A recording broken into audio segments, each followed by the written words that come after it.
So ayun mga kalab, magandang umaga po sa inyong lahat. So maaga po kaming pupunta ngayon sa bahay, uuwi kami doon dahil meron pong nag-invite sa amin. Ayan, so Franuli po ang nakalagay.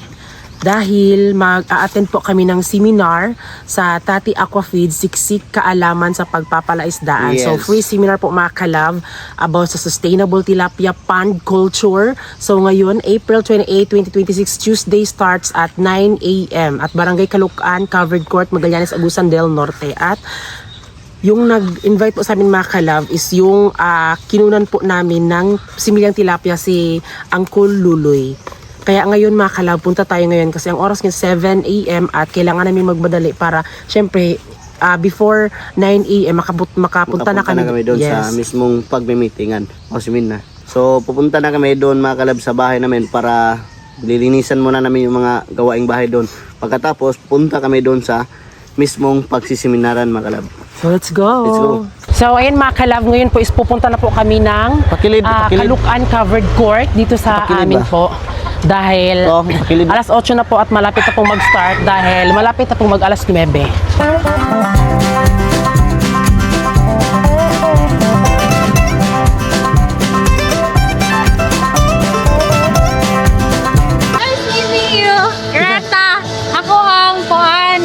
Supervisor sa feed development sa freshwater. Nice meeting you. Kaya lang may mamulat. Ay, maglagbok. Okay.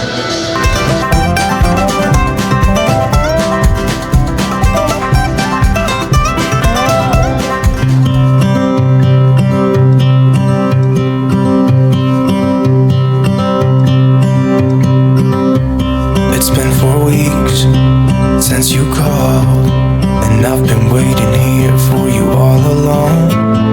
I've been waiting here for you all along.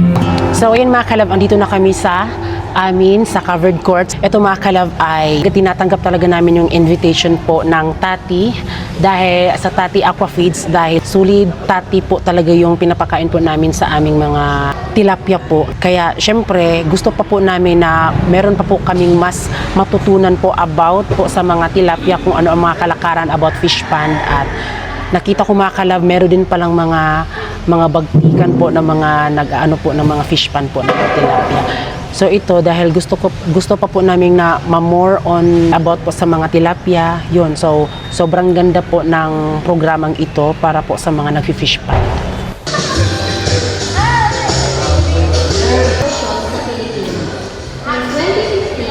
Umabot sa 261,200. Ang tilapia po actually derived from the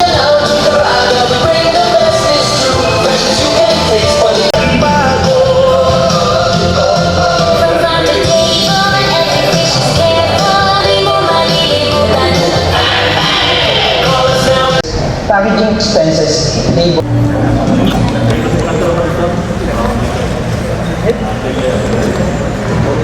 Our program, I request everyone and moving toward a more sustainable future for tilapia. Mas mulambo pa ang inyong mga tilapia ponds, pinaagi. So, good morning po everyone. Salamat sa pag-anigid sa itong seminar. Siya ang Chief Production and Support Division. Kauban niya, Justin Pangat, BNP Pumama, Agusan del Norte. So, ito si Magallanes. So, Madrid, pati asama na si Ma'am Lourdes Rivera. Welcome to taga Caloocan, Taunoy, Tausan, welcome. May buntag sa tanan, no? In behalf of Santi Feeds Corporation, mapasalamaton mi, no?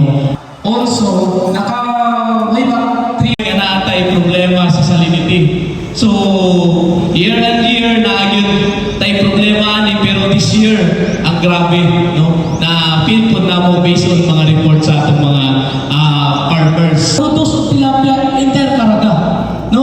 Dapat may balan nyo na ninyo na kamo ang main producer sa tilapia interkarada.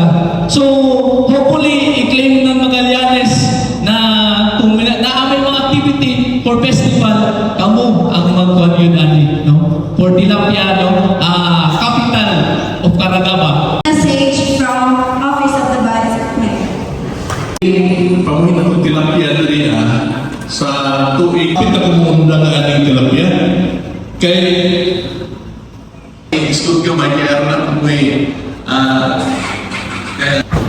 kato na tayo, sunod sa akong area mo ang isa ka area na to. Anong tabo, nakaingon to na magtangundang na siguro ba? Kaya lagi ka iso sa buwan. Ang among halin sa tutas, ipalit ako ng page kay pinangan ng lagi page. So, mauto na tayo, nangita na lang yun ko o bayan, yan ko Cebu, yan ko Katunan.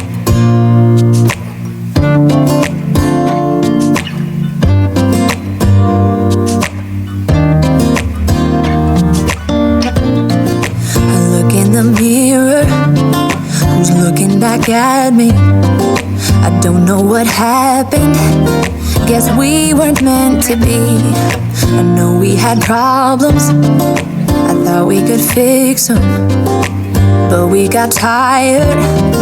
There's nothing left to do but to say goodbye and try to move on. I'll get over you, only wish that I knew how to go on. Baby, you and me were so messed up together. Even if we tried, we'd be stuck here forever. I don't understand right now how to make it through, but I'll get over you. And it's not like I'm gonna hate you. It's what it is, nothing left that we could do. Even though it hurts right now, we won't. Dapat, ang gagamitin yung brand dito sa Magallanes, Six Rivers. Ganon, Six Rivers. Or may tinatawag sila sa Bifar strain na although normal mixed sex siya, pero late maturing. Hindi naman sa nanganganak sa pan. But right now, ang pinaka-working technology pa rin naman na existing based sa industry practice is pag fish pan, gamitan mo talaga ng Six Rivers tilapia para wag manganak, wag dumami sa palaisdaan mo. Kasi pag nanganganak na ang tilapia, bumabagal yan lumaki.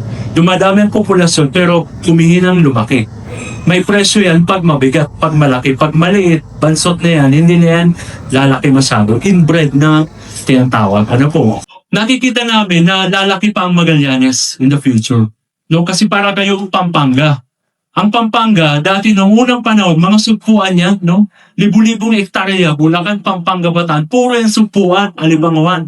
Pero nung nag-collapse ang prawn industry, na-advance sila sa tilapia. Ang tilapia industry sa Pampanga, siguro mga 40 years old na. Ang tilapia industry sa Magallanes, ilang taon pa lang po? May 10 years ba? 5 pa lang. So, you're very young pa, 5 years. Pero nakikita namin, sa 5 years period, ang laki na ng growth nyo kaagad. Marami nang magaling mag-feeding. Nakikita ko sa mga FCRs nyo, 1.1, 1.3, nakakapag-produce kayo ng 3 pieces a kilo. So palapakan natin ang mga tilapia growers ng Magallanes. 5 years pa lang tayo, marami nang magagaling. So nakakatuwa, no? Ang Pampanga, 5 years ago, maliit din lang sila ngayon. Sobrang mature na ng industriya, no? Sa experience namin sa Luzon, pwede ka rin namang magpalaki ng tilapia sa lake, no? Pwede ka rin namang magpalaki ng tilapia sa pan. Pero may difference usually sa cost. Mas makakapag-produce ka ng tilapia per kilo at a lower cost pag sa fish pan ka. Kasi may natural food kahit papano. No? Ang Pampanga, for example, ang cost to produce doon, umaabot lamang ng mga 70 to 80. Dito sa inyo, ang cost to produce yung umaabot ng 80. No? 80. Ang Lake Mainit, umaabot sila ng 90 or may difference na 10 pesos per kilo. No? Even matulungan tayo na gumanda ang survival. Kasi for example sa Pampanga, pag masyadong matabang, nagkakaroon sila ng sakit, mga fungus, bacteria, nag-aasin sila. So, naturally, kung may alat ang fish ponds mo, may antibacterial effect na kaagad dyan sa loob ng pan mo. In-sterilize kumbaga. May benefit yun. Wag lang sobrang taas ng alat kasi magsusugat na ang tilapia nyo. Sa experience ko sa Pampanga, hindi naman sana yung tilapia ang alagang nila doon. Na yung tilapia, same with you, or yung promise ni Loticos, kaya mag-survive kahit umaalak. Provided na nasa hanggang 10 to 15 ilog. Kasi dahil sa summer, no, nagtutulakan kasi ang tabang saka alak, depende sa flow, no? So, pag mahina ang flow ng Agusan River, papasok ang alak. Pag malakas ang outflow ng Agusan River, lalayo ang alat, tatabang ang ating mga fish ponds. So, very important dyan na may mga equipment din kayo tulad ng pump para makapag-pump kayo ng fresh water or low salinity water para ma-neutralize ang salinity ng inyong mga water sa pond. If you invest sa pump, that's around 200,000, mga 1.5 ton equivalent ng tilapia, which is magagamit nyo naman sa lifetime, no? Kailangan mag-upgrade kayo ng facility nyo sa fish pond. Hindi pwedeng kung ano lang dumating, namamatay, harvest ko na. Kung gusto nyo masustain ang inyong mga alaga, kailangan nyo rin mag-invest sa machinery. Ano po na tinatawag? Kasi yun ang nature. We have to understand nature. We have to adapt sa kung anong nature meron tayo. Ano po? Huwag natin kukontrahin ang nature para mas masurvive natin ang ating pag-aalaga ng tilapia. Brackish water ponds, Magallanes, Butuan.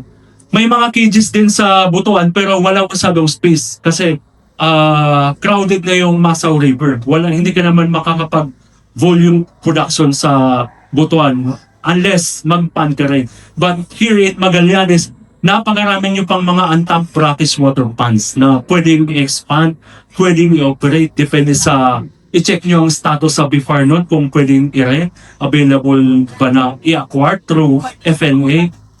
Alamin nyo ang mga status ng mga ponds na available kasi baka pwede nyo i-rent. No? Dito sa atin sa Caraga, kasama na kaagad sa top 10 ang tilapia. Nag-uumpisa pa lang tayo. Palakpakan! No?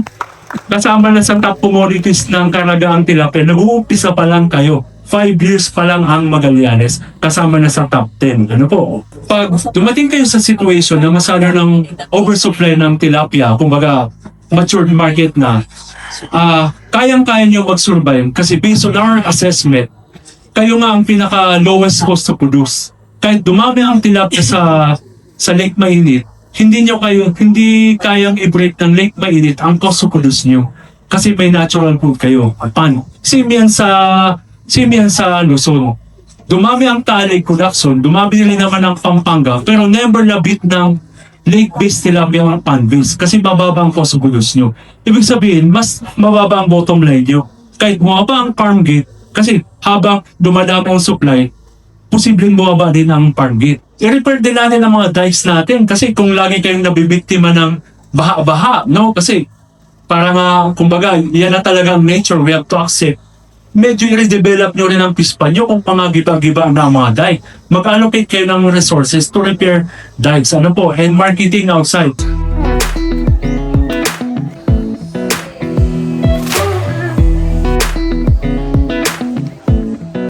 Yan sa savings cash book na ito, mali ito mo ito wakol. Every transaction na ito, magkatakong siya diri.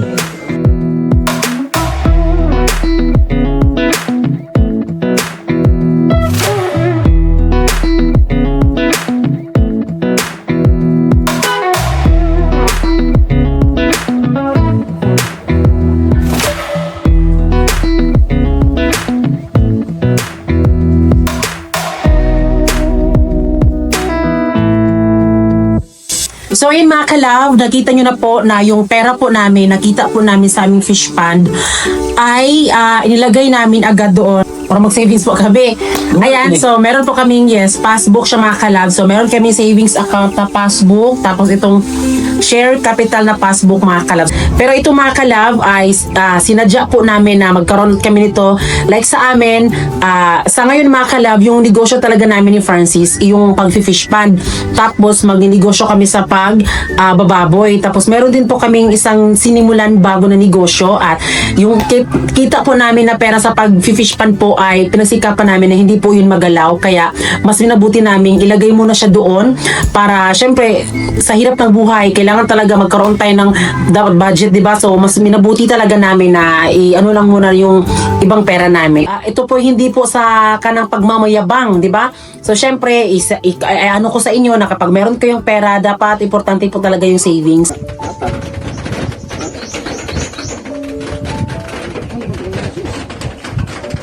So ayun mga kalab, tinakpan ko na lang din po ng sticker. Baka sabihin kaming mayabang, hindi po. Ito po hindi pagmamayabang ha, parang ipinakita ko lang din sa inyo na kapag meron din kami, syempre share din po kami sa mga magulang namin. Kasi parang nakakagaan siya sa loob namin, sa sarili namin ni Francis, at parang gumagaan talaga yung daloy ng buhay namin. Sobrang dami ng blessing kapag nag-share din kami sa aming mga parents. Basta masaya kami pag masaya sila. Ganun yun. So lahat po ng ito mga kalab ay para lang din po sa kapakanan po namin ni Francis at sa future po namin. Sobrang dami po namin pangarap sa buhay. Kaya sana subaybayan niyo po kami. Ang pagsisika po namin ay wala pong halong if nainggit ba kami sa isang tao, hindi po. Dahil kung nainggit pa lang ako mga kalab, Diyos ko dahil, kung nainggit ako sa ibang mga bakla dyan, kung gusto kong magpalagay ng bugelya, magpalagay ako. Diba? Kung magpaano ako ng buging, pwede. Pero hindi ko ginawa mga kalab kasi mas inuuna ko po yung future namin dalawa ni Francis kasi yung pera po. Namin yung mga future at saka negosyo ding iniisip namin. Ako, support ako sa lahat mga kalab. Hindi ako naiinggit 100% bakla. Kung naiinggit pa talaga ako, gignoo ko. Hindi ako naiinggit kahit ganito yung mukha ko. Ganito lang po yung mukha ko pero malinis po yung puso ko. Ginoo ko day. Negosyo yung focus namin kasi yung sa vlogging kasi di namin alam kung kailan, di ba? Yes. Palagi na nga kami nawawala ng YouTube pero bumabalik din naman siya. Alam ko po, meron din pong hindi gusto sa mga na-desisyon na namin pero yun din po kasi yung napag-usapan namin ni Francis na di pwedeng ako lang yung mag-desisyon, di pwede siya. Dapat kami talaga dalawa. Kaya ito, pasalamat kami mga kalab sa suporta nyo, lalong-lalo na po kay Sir Tom. Ayan, so yung pera po na kita po namin ay inano talaga namin sa maayos talaga. So, pinakita po namin sa inyo para din naman po ma-inspire po yung iba na hindi lang po puro salita, dapat may gawa din po kasi importante po iyon. Yes. Lalo na po sa sa poong may kapal na pray lang po tayo always po mga kalab. Kaya, so hi mga kalab, ayan, good morning. Ngayon po is pupunta po tayo ngayon ng Nasipit, Agusan del Norte dahil attend po tayo invited po tayo doon sa bagong bukas po ng business po ng husband ng aking classmate, kababata at kapitbahay noon na ngayon po ay meron na din po siyang sariling, kung hindi ako nagkakamali, 3 branch na po ng kanyang mga gadgets at hindi din siya basta-basta mga kalab kasi napaka business minded niya talaga at syempre mamaya mga kalab ay ipapakilala namin siya sa inyo or ano yung mga kaganapan namin noon. So bali ngayon lang kasi is magbubukas po ng negosyo po yung kanyang husband at in-invite po kami as sa ribbon cutting daw. So maraming salamat sa classmate ko dahil first time po nangyari sa amin ito mga kalab na meron pong nag-invite sa amin. At ayan, ito po yung outfit namin. So yung atake namin mga kalab is formal lang para syempre ribbon cutting lang din naman. At ewan ko kung ano nangyari sa mukha ko mga kalab. So wala akong halos makeup dahil para hindi na tayo gumastos mga kalab. Yun. So ngayon po is pupunta na po tayo doon sa kasi mamayang alas 8 a.m. magbubukas na po sila. So magbumotor lang po kami ni Francis. So let's go! First time nga pala namin ni Francis na may mag-invite sa amin na magpa-ribbon cutting sa kanilang store. Kaya hindi kami nagdadalawang isip na puntahan ito. Dahil isa na din po itong malaking achievement para sa amin dahil may mga taong nagtiwala sa amin. Kaya bago ang lahat ay nagpapasalamat talaga ako kay Mr. and Mrs. Manzo. Yung kanyang asawa nga pala ay kababata ko pala noon at kapitbahay ko doon sa Carmen, Agusan del Norte. At sobrang saya nga namin dahil ngayon talaga kami nagkita after how many years. At eto ngayon sobrang saya ko din dahil hindi niya talaga ako nakakalimutan. Dahil yun nga, invited kami sa pagbukas ng negosyo ng kanyang husband. Congratulations! Hi mga kalab! Isa ba mo sa mga nangita o gadgets sama sa laptop, cellphone o guban pa? Timing jud kaayo kay bagong open ang iGadgets Pro. Unsa pa niyong gihulat? Ubalik ko!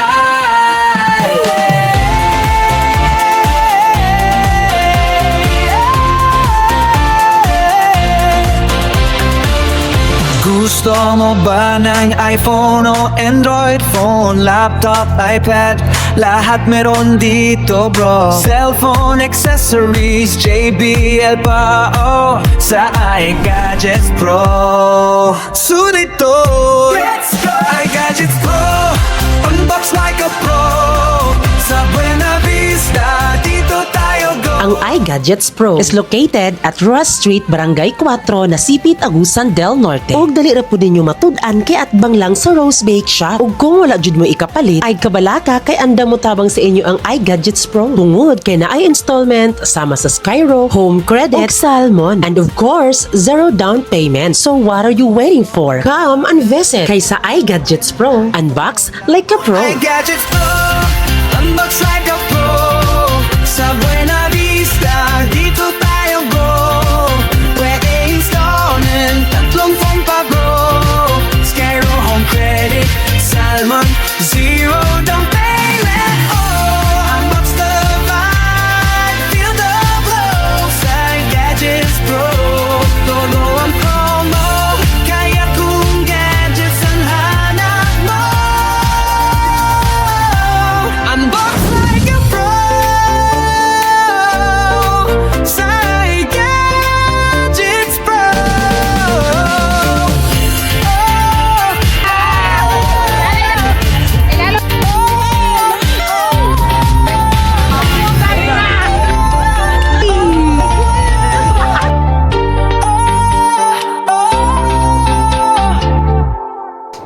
At ayun na nga po mga ka-love, sa wakas, sobrang dami naming natutunan, sobrang dami namin yung bang nag-sink in sa buhay namin na ito dapat ang gawin or ito ganyan, 'di ba? So una nung nag-seminar kami, kasi syempre nag-worry kami mga ka-love kasi sobrang alat po ng ano namin, ilog doon or river, 'di ba? So gusto namin maglagay po ng tilapia, pero di pwede mga ka-love kasi sa sobrang alat niya.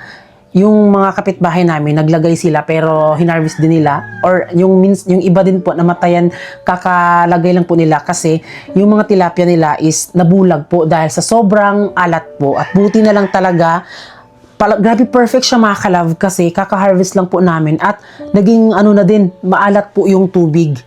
Grabe no, grabe si God mga ka-love. Hindi niya talaga kami pinabayaan at yun, naging perfect nga po siya talaga. At nung sabi doon sa seminar po, ay mas mabuti daw na maalat po kasi if gusto mo mag-disinfect, pwede na lang daw yung tubig alat po na papasok sa fish pond. Kasi parang dinidisinfect na daw, mas, di ba yung iba daw, naglalagay daw, din po daw ng asin para mas maging ano, pero dito daw sa amin, maswerte daw po kami kasi di na namin kailangan gawin yun kasi kusang lumalapit na po yung alat sa amin. Kaya sa ngayon, maglalagay kami ng mga alimango kasi yun po yung pinaka the best po na ano, sa pulahan ng mga alimango. Yun yung sabi po doon ni Sir po. At bongga siya dahil yun nga, mag-alimango muna kami mga ka-love, di muna kami magtitilapia. Tsaka na kami magtitilapia kapag hindi na ano po, medyo maalat po yung tubig. At yun, yung ipon po namin sa aming ano po, fish pond, sa wakas na kuha na din po namin mga ka-love, no? Ayan, nagkaroon na din po kami. So ito po hindi po pagmamayabang. Ito po ay syempre dapat maging masinop din tayo sa pera at dapat kung meron kang igagastos kahit onti lang ganun. Hindi yung bonggang gastos talaga, 'di ba? At syempre natutunan ko ang lahat ng tumakalab dahil sa pagbabasa ko po ng May Ipon Diary at itong Diary of Pulubi. Itong dalawa mga kalab is perfect po talaga siya, nabasahin po talaga natin. Hindi to sponsor. Wala pong any communication po namin ni Sir Chinkitan na ito i-promote mo ganyan. At wala pong ganap po na, di ba sa TikTok may affiliate. So, hindi po ito free sample. Binili ko talaga ito mga kalab at almost magto 2 months na po akong nasa akin to at nabasa ko na siya lahat. Hindi lang siya umabot ng 1 month mga kalab, binasa ko talaga siya. At may ibang part din po na nagustuhan ko na nasabi ko sa sarili ko na, oh nga no, dapat noon pa ginawa ko to. Diba? Pero ganun talaga, hindi to perfect yung life natin. Maganda din na may mag-advise sa atin. Tanggapin yung mga ano kasi hindi din natin magagawa kapag puro decision lang natin. Siyempre, gusto natin magkaroon ng mga advice sa family natin kasi sila yung andun. Meron kami nito mga kalab, baka gusto nyo pong bumili. Ayan, siyempre, i-promote ko din sa inyo mga kalab para bilhin nyo namin para makabawi ako sa gasto ko, diba? Perfect siya mga kalab. Sobrang saya namin ni Francis kasi naabot namin to dahil sa pagtutulungan po namin. Di kami kagaya noon na, diba nung kakastart pa lang namin ng vlog na siyempre, medyo nawalan talaga kami, kaya at least sa ngayon na habang tumatagal kami ni Francis. At yun, mag-8 years nga kami bukas dahil May 6 po. Ayan, so wala muna tayong bonggang handaan mga kalab, diba? Aanhin mo ang bonggang handaan kung wala ka namang ipon, diba? So, bakla, dito nang gagaling yun. Hindi sa pagiging kuripot, hindi sa pagiging syempre, kailangan mo ding paghandaan yung future nyo, para syempre, hindi magpuna lang asa sa pamilya, kung ito ganyan, bakla, walang halong kuda. Basahin nyo ito mga kalab at malalaman nyo ang mga sinasabi ko. Yun. Abangan nyo din po kasi meron po kaming ganap po sa anniversary namin ni Francis. Konting lang naman, pasabog. Hindi siya pasabog mga kalab. Nag-photoshoot lang kami, nag-video shoot. Ayun.